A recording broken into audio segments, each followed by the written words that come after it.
Tenemos informes confirmados de algunos objetos voladores no identificados en su área.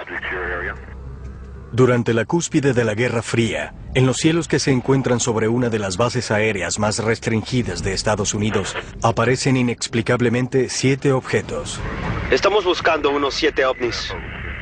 Pronto, otros radares captan la señal. El sur de California está vivo con una extraña actividad. Supuestamente esta es una verdadera invasión aquí. ¿Eran estos aviones militares secretos una misión espía rusa? ¿O algo más? Lo que fuese, no se suponía que debía estar en esa área. Por primera vez en televisión, el equipo saca a la luz pública al testigo principal para analizar las grabaciones de audio secretas. Ahora hay un objeto sobre el campo. Que revelan que hay otra cara de esta extraña historia. ¿Es el funcionario de OVNI? Sí, señor. Eso es fascinante.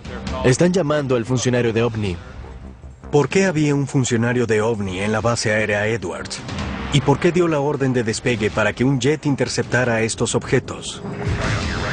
Blanco a la derecha, uno a la izquierda. Está ascendiendo. ¿Acaso estas cintas y las imágenes oficiales del radar de esa noche darán finalmente la respuesta? Este es el caso número 65102, Código Rojo.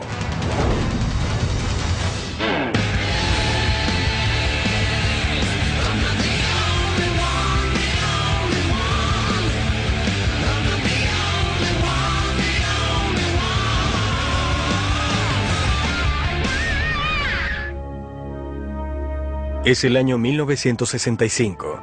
La base aérea Edwards, ubicada a tan solo 160 kilómetros al noreste de Los Ángeles, California. Este es el centro de los programas de pruebas de vuelo más secretos de las fuerzas militares de Estados Unidos. Pero hoy, el muy restringido espacio aéreo de Edwards es violado por objetos de origen desconocido. Objetos que se mantienen inmóviles en el aire a las afueras de la base durante 6 horas. La mayoría de los avistamientos de ovnis son encuentros solitarios, pero este no es un avistamiento normal. 9 locaciones diferentes son parte de este asombroso incidente. La torre de control de Edwards, donde fue reportado el primer contacto visual. La pista principal de Edwards, donde el extraño objeto es confirmado visualmente por segunda vez. El control de acercamiento radar de Edwards, que reporta que no hay ninguna aeronave en el área. La Agencia de Logística Aérea de Los Ángeles, que verifica sus contactos de radar locales y descubre que 4 de sus instalaciones de radares en California del Sur han confirmado lecturas en los radares. Boron, Riverside, Victorville y San Pedro. Finalmente, un F-106A Delta Dart que despegó en un intento por entablar combate con los objetos. Algo sucede en California del Sur que tiene que ver con 5 instalaciones militares. Y todos los hechos fueron grabados. Supuestamente aquí hay una verdadera invasión. Esta fue una noche increíble. En octubre de 1965, la noche en que los ovnis invadieron nuestro espacio aéreo. Esto lo estamos escuchando de primera mano del sujeto que se encontraba en la torre esa noche, haciendo la narración. El incidente lo reportó un controlador de tráfico aéreo de Edwards por primera vez, el sargento técnico de la torre de control de vuelos, Chuck Sorrells. Vi un objeto verdaderamente luminoso, grande, hacia el este del campo. Y se quedó ahí durante un largo periodo de tiempo. En una aparición en televisión poco común, el antiguo sargento Chuck Sorrells, el controlador de la torre de la base aérea Edwards de guardia aquella noche, ha ido a discutir sobre lo sucedido y por primera vez analizar las grabaciones de audio del 7 de octubre de 1965. Distingo luces intermitentes rojas y blancas. Sorrells es responsable de todo el tráfico aéreo en y alrededor de Edwards, desde la torre de control. Tiene 12 años de experiencia en la dirección de todo tipo de aviones militares y conoce la mayoría, si no todos, de los diferentes modelos de aeronaves de la base aérea. Sin embargo, está a punto de ser testigo de algo que nunca antes había visto y que no puede explicar. Esto sucedió como a la 1:30 de la mañana. Primero vi un objeto verdaderamente luminoso. Busqué a un par de personas más que estaban trabajando en la base, el meteorólogo y 2 o 3 personas más que estaban de guardia esa noche para que vinieran a ver. Ellos estaban viendo lo mismo que yo. Hay un objeto en este momento sobre el campo. Está justo sobre el campo. Justo sobre Edwards, desplazándose hacia el sur, distingo luces intermitentes rojas y blancas. Y el capitán del destacamento 1 lo ha confirmado.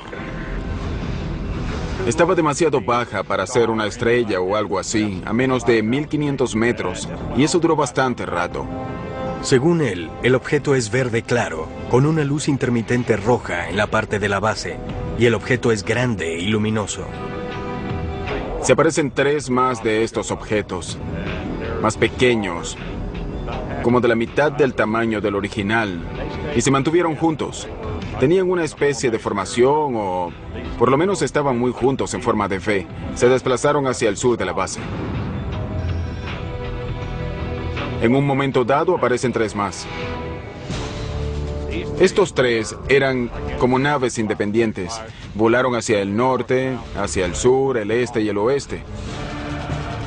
Esto comenzó a suceder a partir de aproximadamente la 1:30 cuando vi la primera, hasta que apareció la luz del día y empezó a aclarar.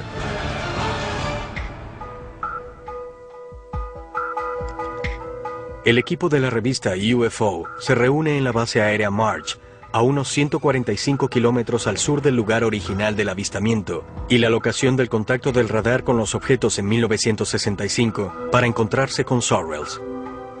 Han conseguido las grabaciones de audio completas del acontecimiento de 6 horas, ocurrido en 1965, y por primera vez se presentan aquí. Pat, Chuck, Bill Scott y Ted iremos a revisar las grabaciones de las cintas de las transmisiones de esa noche. Y luego tú, Chuck y Jeff revisarán los radares y los mapas. Excelente. Muy bien, vamos. Me parece bien. Manos a la obra. Base aérea Edward. 1965, un número de objetos fueron vistos acercándose a la base. Todo lo ocurrido fue grabado en las conversaciones de la torre de control por parte de Chuck Sorrells.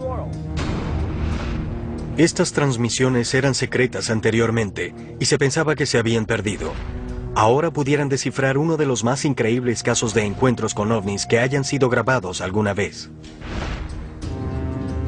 Bill Scott, antiguo ingeniero de pruebas de vuelo de la Fuerza Aérea de Estados Unidos, se une al equipo para ayudar a analizar las grabaciones de audio, ahora de libre acceso.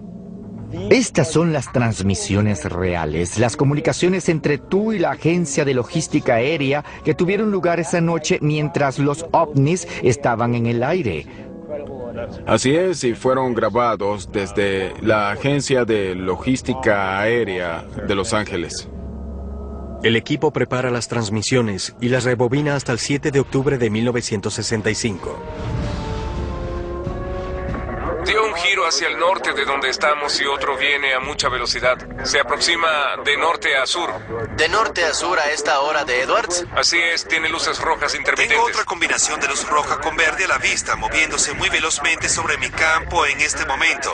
Iré a verificar con mi sistema de radar para ver si capta algún movimiento en esa área. Sorrells, en la torre, llama a sistema de radares, el control de aeronaves cercanas, para verificar si ven algo. ¿Tienen algún informe de objetos voladores no identificados ahí? Supuestamente aquí hay una verdadera invasión. Para entonces, sistema de radares no presenta ninguna aeronave en el área, pero siguen llegando reportes de estos misteriosos objetos a la torre de control de Edwards. ¿Nos podrían hacer un favor? Estamos buscando unos 7 ovnis. No estamos seguros de que esto venga de Edwards y George. Hay unos 7 con luces intermitentes rojas, blancas y verdes. Y ya los tenemos a la vista. Nos preguntábamos si los detectaban. Intentamos tener un amplio espectro de opinión.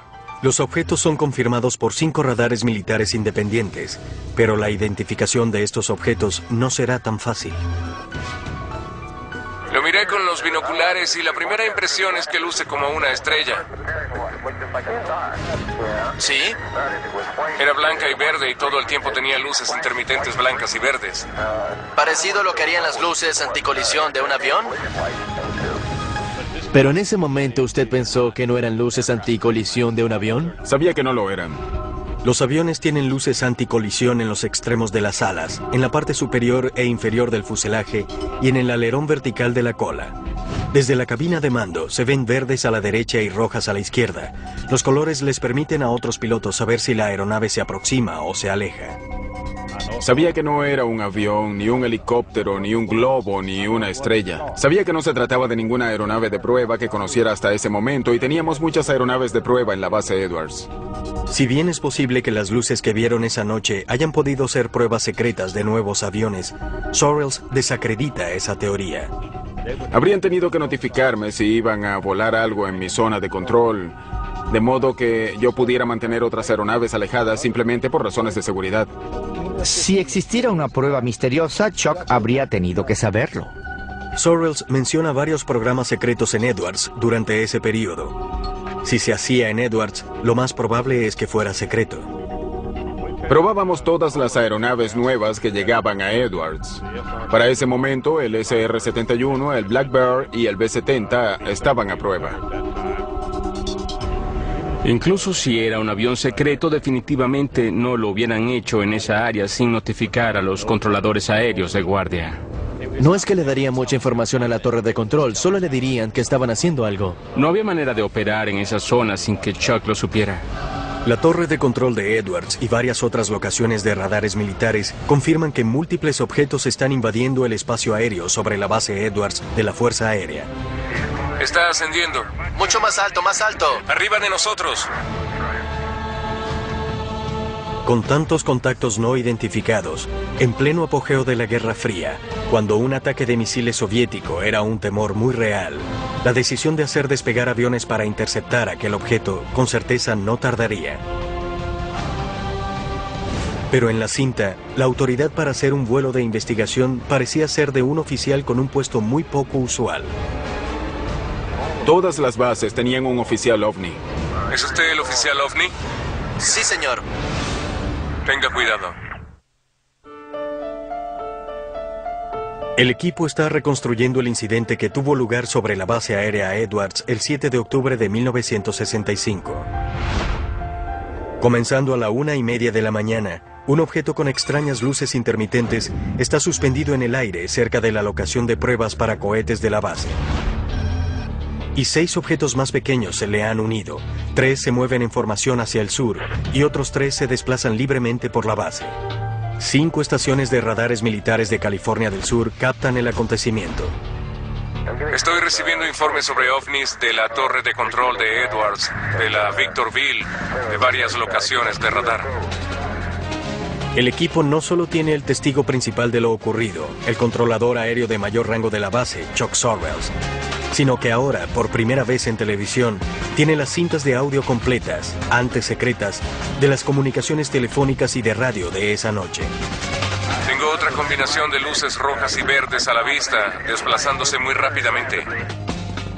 Aquella noche, luego de tener contacto visual repetidas veces durante más de una hora, Sorrells se comunica telefónicamente con LADS, la agencia de logística aérea de Los Ángeles. Descubre que ellos también detectaron los objetos por radar. Aquí, LADS. ¿Han tenido algún informe sobre objetos voladores no identificados? La gente de LAADS se involucró. Ellos estaban a cargo de la defensa aérea de la zona. Estaban captando los objetos en el radar y yo los tenía a la vista, al igual que la torre de control de George. Además, había varias personas en el campo en Edwards que también los veían. Durante el lapso que duraron las conversaciones con LADS, decidimos hacer despegar un avión.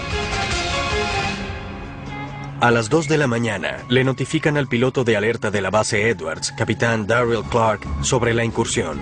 Clark sale hasta la pista con una radio y unos binoculares para tener una vista clara. Hace contacto visual. Esta es su voz cuando reporta por radio lo que está viendo.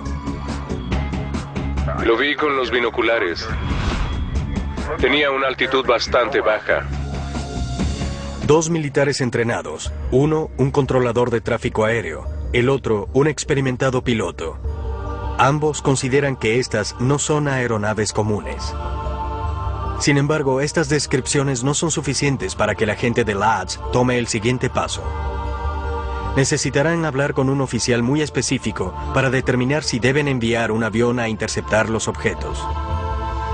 Hay un teniente, el oficial responsable de los ovnis, que está durmiendo.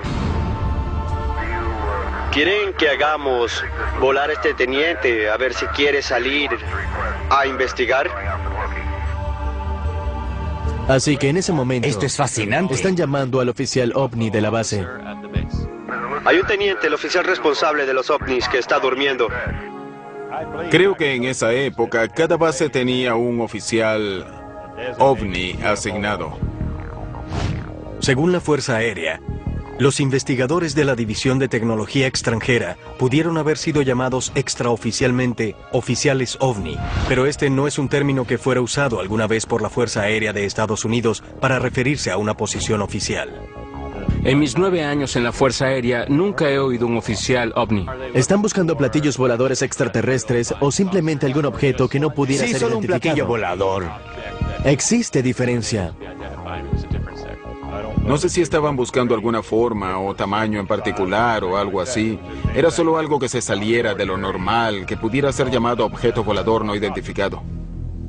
Con el surgimiento de la Primera Guerra Mundial, el ejército de Estados Unidos formó una sección de datos extranjeros para estudiar la capacidad de aviación y el progreso de los poderes en Europa. Para la Segunda Guerra Mundial, la división se convirtió en el Laboratorio de Datos Técnicos, con sede en el campo Wright-Patterson. El grupo evaluaba equipo y aeronaves enemigas capturadas. Luego de la guerra, la división se fusionó con un grupo de inteligencia científica y técnica, Inteligencia T2, con un objetivo primordial: asegurar la prevención de sorpresas estratégicas, tácticas o tecnológicas de cualquier fuente. Cuando la Guerra Fría se intensificó, su principal objetivo era Rusia. Sin embargo, en 1947, esta división estudió el fenómeno ovni emergente bajo el proyecto Signo, y en 1952, la división creó el proyecto Libro Azul para el estudio continuo de ovnis. En 1961, la división fue oficialmente cambiada a División de Tecnología Extranjera. El personal de la DTE no está asignado a todas las bases, solo a aquellas que encajan dentro de su perfil según la Fuerza Aérea. No era inusual que el personal de la DTE estuviera en Edwards, ya que esta base funciona como base de pruebas para los aviones de las Fuerzas Armadas y otras aeronaves, incluyendo las extranjeras. Este oficial era consultado al ver cualquier objeto no identificado, bien fuese una presunta aeronave soviética o cualquier otro objeto que no fuera reconocido de inmediato por el personal de la base Edwards. Objetos que no pueden ser identificados, que no saben qué son, han penetrado el espacio aéreo sobre la base aérea Edwards y se han acercado a las pistas. ¿Por qué no se han enviado aviones? Esto no sucede muy frecuentemente. Tenían que investigar sobre la marcha según las regulaciones. ¿Quién tenía la autoridad para hacer qué? Así que era un evento inusual. Supongo que en esa época se trataba de algo en lo que había que confiar en los instintos. Yo no tenía ninguna política particular por la cual regirme que me dijera qué hacer. Había que tomar una decisión y ejecutarla. Lo que estos objetos pudieran ser aún está abierto a discusión, pero sin ningún protocolo y con los objetos sin representar aparentemente ninguna amenaza inmediata, se determinó que no se tomarían más acciones hasta que el oficial ovni contactara la torre de control. Harán despegar a su oficial ovni a ver si quiere solicitar salir para investigar. En las transmisiones de radio, en las conversaciones telefónicas, de pronto descubrimos, un momento, Edwards tenía un oficial ovni. ¿Qué hacía el oficial ovni? ¿Buscaba platillos voladores? Aunque no estuviera buscando platillos voladores, pero solo estar a cargo de cualquiera que fuera el objeto desconocido allí arriba, igual eran noticias. Que a pesar de todas las negaciones de la Fuerza Aérea, y me refiero al año tras año de negar que los ovnis fuesen reales, tuvieran un oficial ovni.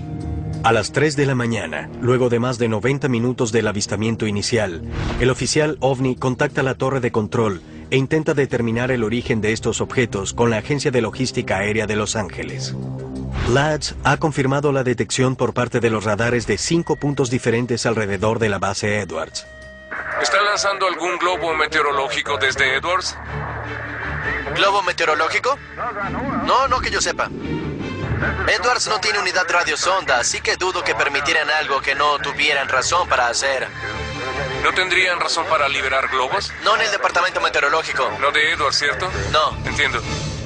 Ese era el director de la Agencia de Logística Aérea de Los Ángeles, hablando con el meteorólogo de Edwards y preguntándole si se les había escapado algún globo. Y él dijo, no tenemos radiosonda aquí, que es la unidad que se encarga de enviar los globos y hacer ese tipo de actividades. No tenemos razón para hacerlo. Edwards no tiene unidad radiosonda, así que no tienen razón para haber liberado globos meteorológicos. Él explica claramente en la cinta que no liberaron ningún globo. Sin embargo, en el informe escrito sobre este asunto, dice que un globo fue liberado desde ahí esa noche.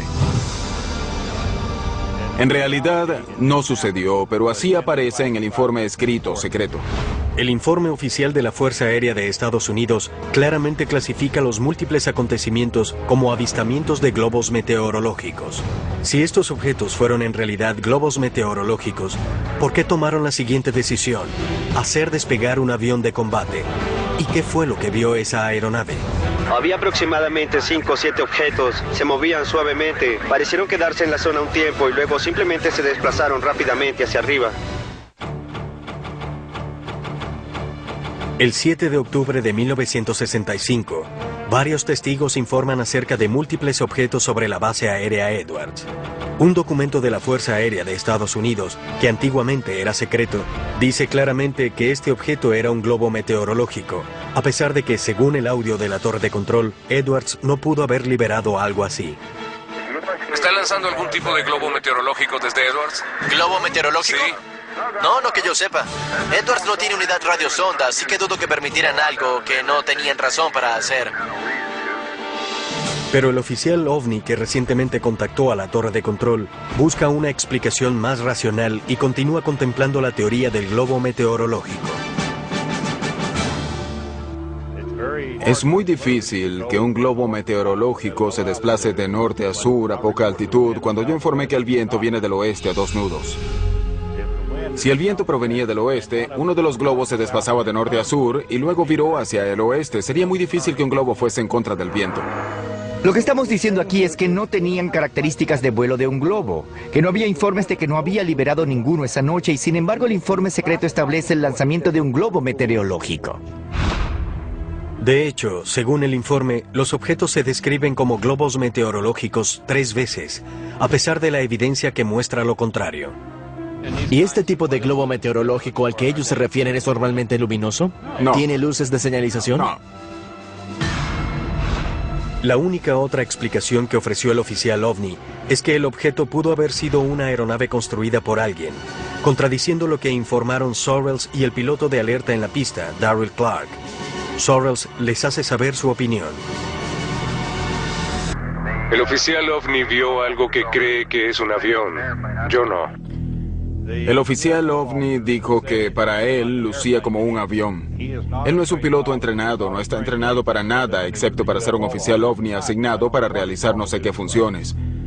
Pero hay un controlador de tráfico aéreo que dijo que no es un avión. Hay un piloto de alerta parado en la pista que dice que no es un avión. Pero el oficial OVNI piensa que sí lo es. Ahora, Bill, el trabajo del oficial OVNI es decir que las cosas son aviones. Recuerda que la Fuerza Aérea estuvo en el negocio de los ovnis, el asunto de los platillos voladores en 1965, y no lo dejaron hasta 1969. ¿No será que parte del trabajo de esa persona era desmentir estas cosas y no reportar incidentes al Libro Azul? Creo que eso es especulación. Yo estoy de acuerdo con Schott que el sujeto no estaba entrenado. Quizás no tenía ninguna función asociada con la aviación y lo único que sabía sobre aeronaves era que tenían una luz roja, una verde y una blanca. Por eso dice, a mí me parece un avión. No había ninguna conspiración, era simplemente falta de experiencia y no sabía de lo que estaba hablando.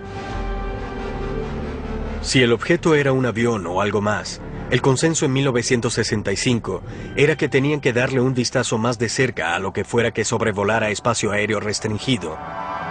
Pero los únicos aviones en uso de Edwards están equipados con armas nucleares, los cuales necesitan un alto nivel de autorización para despegar.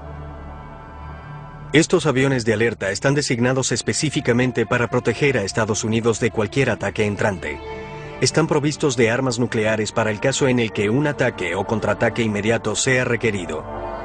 Hacer volar a uno de estos aviones F-106 con armas nucleares sobre el espacio aéreo de Estados Unidos es demasiado riesgoso si no se sabe nada más acerca de estos objetos. No podemos utilizar los aviones de alerta, pero ¿tienen algún otro 106? Eso es todo lo que tenemos. ¿Es todo lo que tienen? Lo único que tenemos es un avión de alerta. Supongo que para esa hora ya eran cerca de las 4 de la mañana. Calculo que el incidente quizá ya llevaba 2 horas y media o 3 para entonces, porque durante el tiempo que le llevó al avión colocarse en posición e intentar seguirlos, los objetos habían ganado altura, se habían posicionado y no estaban ni remotamente tan visibles como lo estuvieron en un momento dado. ¿Crees que alguien lo está impidiendo o consideras que este es el procedimiento normal? Este era el procedimiento normal porque no tenían ningún avión de alerta que no estuviera armado y no tenían un piloto para... Cuando el avión alza vuelo, tanto Lads como Sorrells guían al piloto para que se acerque a los objetos.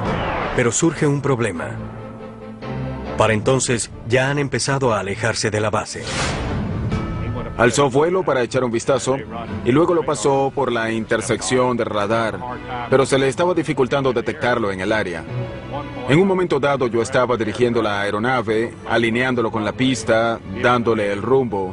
Haz que descienda directamente por la pista de aterrizaje. Creo que está 01 a estribor 040. En un momento dado lo sigue hasta las alturas de 12.000 metros. Yo hablaba con el director y le preguntaba cómo le iba y le dije, bueno, se está acercando. 01 ahora se encuentra un poco a la izquierda.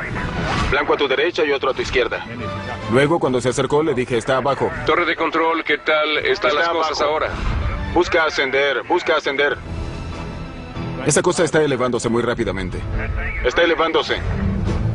Se encuentra a 12.000 metros y aún no está tan elevada. No está muy alto. ¿No muy alto? Pasó los 12.000 metros. Aún está bajo. Pero a medida que el piloto se acerca, los objetos se alejan más y más, hasta que finalmente desaparecen del contacto visual y del contacto del radar. Se desplazó ahora a aproximadamente 145 grados. A unos 65 kilómetros estimados y con mucha altitud ahora. Está casi invisible ahora. ¿Qué piensas de esto? Creo que fue un incidente inusual para todos los profesionales involucrados. El único poco profesional que escuché fue el oficial OVNI. Fue el único que pensó que era un avión. Las cintas, ahora de libre acceso, son solo el comienzo. El piloto de alerta, el capitán Clark, quien jamás habló sobre este incidente luego de esa noche y no podía saber que sería investigado en un futuro, a la larga le escribiría una carta a su esposa, describiéndole lo que había visto esa noche de octubre. Capitán Clark, ¿sí? ¿Qué opina de esto? Les diré que cuando vi esa cosa por primera vez se aproximaba a la base por el norte. Lo único que podía ver eran las luces intermitentes, no giratorias. Lo vi bien con los binoculares, parecía empujar una pequeña nube hacia el frente.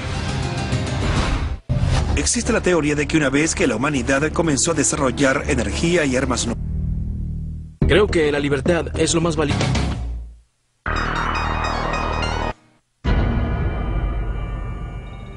El equipo acaba de escuchar grabaciones que ya no son secretas sobre un incidente que tuvo lugar en la base aérea Edwards el 7 de octubre de 1965. Aquí torre de control de Edwards. Tenemos un objeto que se desplaza hacia el sur. Chuck Sorrells, el controlador de tráfico aéreo de mayor rango que se encontraba en la base esa noche, ha emitido nueva información sobre los extraños objetos que se hallaron suspendidos durante casi 6 horas sobre espacio aéreo restringido. Pero Sorrells y las grabaciones no son las únicas fuentes de la historia que se encuentra tras lo que la Fuerza Aérea llama el incidente. El capitán Derek Clark era el piloto de alerta de la base aérea Edwards esa noche. Pareciera que está a una altitud bastante baja, a 3.000 metros. Su voz está en las cintas de audio. Viró más hacia el oeste y cobró gran altura. Luego de décadas de silencio, Clark siente la necesidad de documentar su experiencia de esa fatídica noche en una carta para su esposa.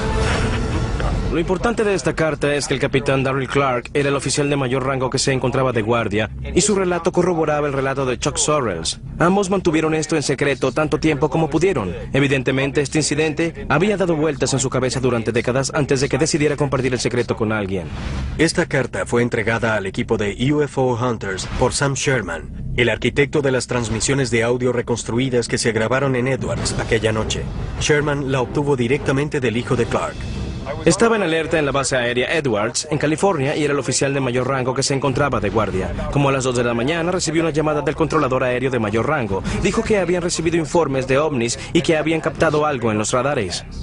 Hola, le habla el capitán Clark, Alfa Lima. Bien, capitán Clark, aquí el teniente Reid. Tenemos informes confirmados de algunos objetos voladores no identificados en su área. Muy bien.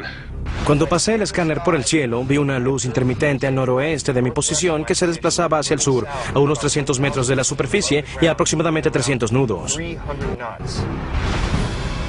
El ovni nunca se estabilizó, continuó ascendiendo. Pareció desplazarse directamente hacia el espacio, hasta que finalmente perdí el contacto visual. Darryl A. Clark. El incidente también se rumoreó al día siguiente entre aquellos que se encontraban en la base pero no habían presenciado los hechos. El piloto de pruebas, George Merritt, estaba asignado a Edwards para entonces y recuerda la energía que rodeaba esta historia. Me llamo George Merritt. Me gradué en la Escuela de Pilotos de Prueba de la Fuerza Aérea en la base aérea Edwards. Cuando llegué a trabajar a la mañana siguiente, había rumores de unas extrañas luces que habían sido vistas al sur de la base, tarde en la noche y hasta temprano en la mañana. Todo el mundo hablaba, como en los programas de televisión, sobre la noche anterior. Todos preguntaban, ¿qué fue? ¿Qué crees que fue? Y Merritt confirma por qué le tomó a la Fuerza Aérea tanto tiempo para hacer despegar un avión que fuera a investigar. Comenzando por el presidente, tienen algo que determinar a ese nivel, a nivel del Pentágono. Si existe amenaza y si queremos que estos interceptores armados nuclearmente despeguen, identifiquen el blanco y lo derriben, lo tomamos muy, muy en serio.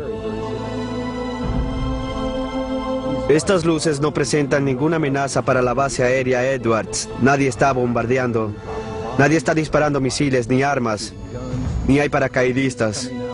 Nada que represente una amenaza para Edwards, ni en ese momento para la defensa aérea de los Estados Unidos. El informe va para alguien llamado el oficial ovni de la base, ¿cierto? Ese es el capitán John Belent. B-E-L-E-N-T. El capitán John Belent es parte de la División de Tecnología Extranjera de Wright-Patterson, lo cual significa que suceden cosas secretas en Edwards que necesita supervisar y reportar a sus superiores. Fue él quien escribió el informe oficial de la Fuerza Aérea, quien lo firmó, y luego ascendió por la cadena de mando. Así que ese es el informe oficial de esto.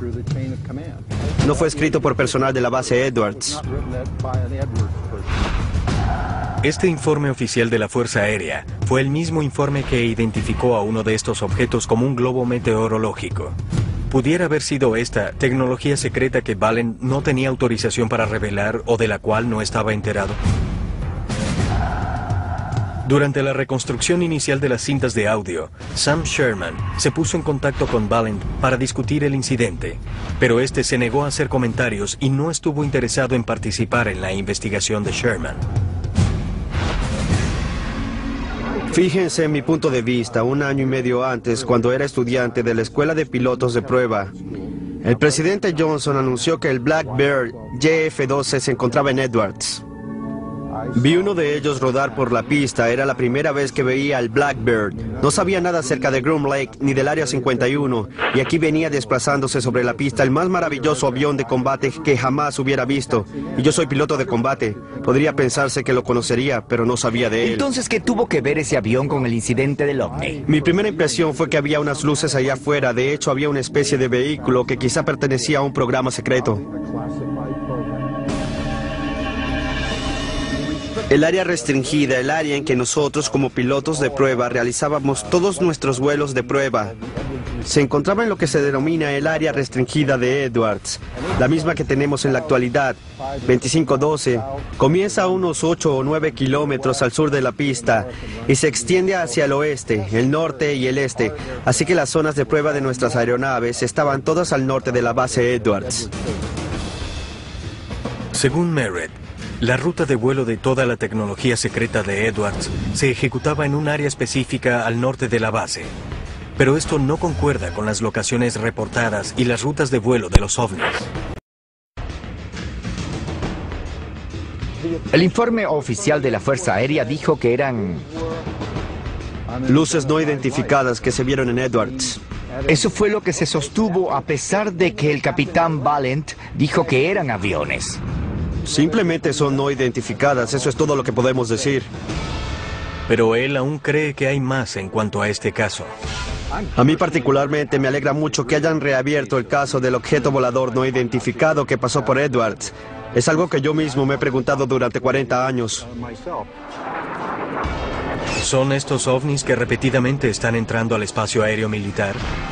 ¿Y con qué fue que en realidad hicieron contacto Chuck Sorrells, Darryl Clark y las estaciones de radares LADS el 7 de octubre de 1965? Estamos investigando unos 7 ovnis. El equipo examina la pieza final del rompecabezas de Edwards, las lecturas de los radares de la Agencia de Logística Aérea de Los Ángeles. Con los testigos, las grabaciones ya disponibles y el testimonio escrito a mano jamás antes visto, el equipo ha descubierto una cantidad de evidencia referente a la noche del 7 de octubre de 1965 en la base aérea Edwards. Me están llegando informes de la torre de control de Edwards, de la Victorville y de algunas de nuestras locaciones de radares sobre ovnis. Su último paso es autentificar las imágenes de radar oficiales de esa noche, provenientes de la estación de San Pedro. Imágenes que el informe oficial luego determinó como difusiones anómalas de tiempo. Este fenómeno es causado por una inversión en la temperatura. La atmósfera de la Tierra por lo general se enfría a medida que aumenta la elevación, pero a veces puede ocurrir una inversión en la que la temperatura o no baja o en algunos casos extremos se hace más caliente con la altura. Cuando esto sucede, esta capa más cálida actúa como una tapa que puede hacer que la calima o la contaminación queden atrapadas debajo de esta capa, haciendo que los radares detecten objetos falsos. Edwards los tiene a la vista desde tierra. 2 torres los están observando. Nosotros tenemos en este momento la lectura en el radar y les estamos siguiendo el rastro. El analista de radares, John Kirk, ayuda al equipo con la autentificación de las lecturas y con la discusión de las teorías sobre qué más pudieron haber sido estos objetos. Voy a reunirme con un ingeniero de sistema de radares. Tiene experiencia y ha trabajado más de 50 años en esto. Me llamo John Kirk. Soy ingeniero de sistemas de radares. Estas son las imágenes originales de las lecturas de los radares del Fuerte MacArthur, tomadas en San Pedro durante aquella noche en 1965. Las imágenes se tomaron en intervalos, creando una cronología visual que sigue los movimientos de los objetos a lo largo de todo el incidente. Se desplazan y ascienden lentamente y han sido confirmados por los radares. Si observan las imágenes, son bastante regulares. Esta es la visualización y estos son simplemente marcadores. Lo que esto me indica es que este radar sí detectó algunos blancos en movimiento y sí generó información sobre ellos. En la imagen de radar, estas áreas son identificadas por Kirk como blancos en movimiento. Entonces aquí hay múltiples blancos. Pareciera que hay múltiples blancos, y al revisar los ciclos de algunas de estas verán que las fotografías cambian. Luce como si hubiera quizá 1, 2, 3, yo digo que hay unos 4, 5 o 6 blancos. Kirk cuenta 6 blancos en la imagen del radar. Sin embargo, esto no desacredita las teorías de propagación anómala. La propagación anómala puede ser causada por la inversión del estado del tiempo, la llegada de nubes de tormenta, humedad en el aire. Hay mucha anomalía atmosférica ahora. ¿Tiene alguna idea de lo que pudiera ser? Estamos tan desconcertados como ustedes. Es difícil para mí pensar que eso es propagación anómala. Si lo fuese, pudiéramos pensar que veríamos más una mancha grande en lugar de individuales. ¿Esto no luce como propagación anómala? Parecen objetos individuales. Según Kirk, la propagación anómala aparecería como una mancha, mientras que estas imágenes parecen ser blancos individuales. ¿Lucen como blancos? Para mí lucen como blancos. Ahora, ¿de qué tipo? No lo puedo determinar, no tengo idea. Pareciera que hay blancos ahí afuera y los radares parecen estar funcionando como debe ser. Además, 5 estaciones de radares diferentes no registrarían la misma lectura falsa y al mismo tiempo. Si bien Kirk no pudo especular en cuanto a lo que pudieron ser esos objetos, está impresionado con la cantidad de evidencia que rodea esta historia. Parece que un piloto anotó, esto es lo que vi, para que un operador de vuelo diga, esto es lo que vi. Hay mucha información en común, no puedo refutarla. Basándome en esto, lucen como registros reales. No parece que haya sido propagación anómala. Pareciera que estas imágenes son reales. Hay 3 objetos definidos, no es el estado del tiempo, no es interferencia. Delimitan el objeto, pero no ven la aeronave. No pueden distinguir lo que son. El antiguo meteorólogo del Servicio Meteorológico Nacional, William Puckett, también tiene evidencia que sugiere que estas imágenes de radar no pueden definirse como propagación anómala. La noche del 7 de octubre de 1965, según el Centro Nacional de Datos Climáticos, la atmósfera estaba muy seca y no presentó inversiones de temperatura, 2 características claves que pudieran crear estas lecturas falsas de los radares. Sin que estas condiciones estén presentes, las posibilidades de que lo que el radar detectó sea propagación anómala son casi nulas. El estado del tiempo en la superficie de Edwards, desde la medianoche hasta las 6 de la mañana, muestra también cielos despejados, temperaturas suaves y de poco a 0 viento, y la visibilidad se calculó en 55 kilómetros.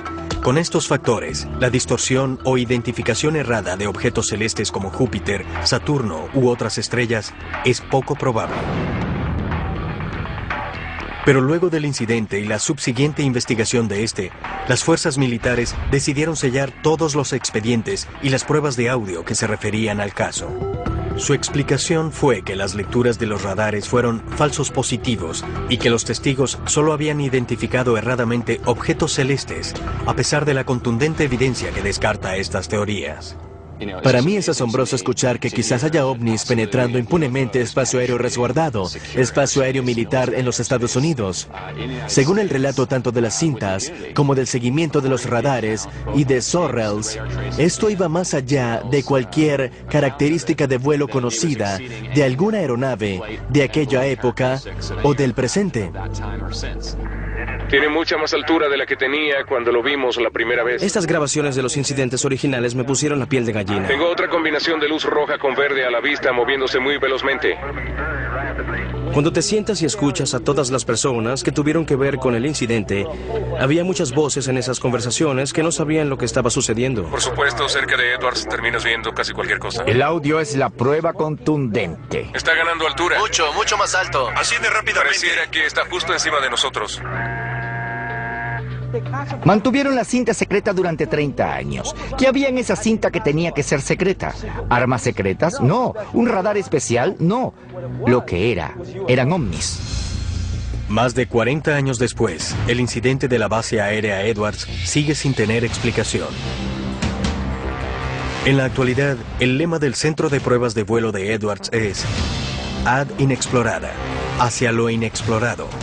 Una descripción adecuada para aquella noche de octubre, quizá el más convincente y poco conocido avistamiento de un ovni hasta el día de hoy.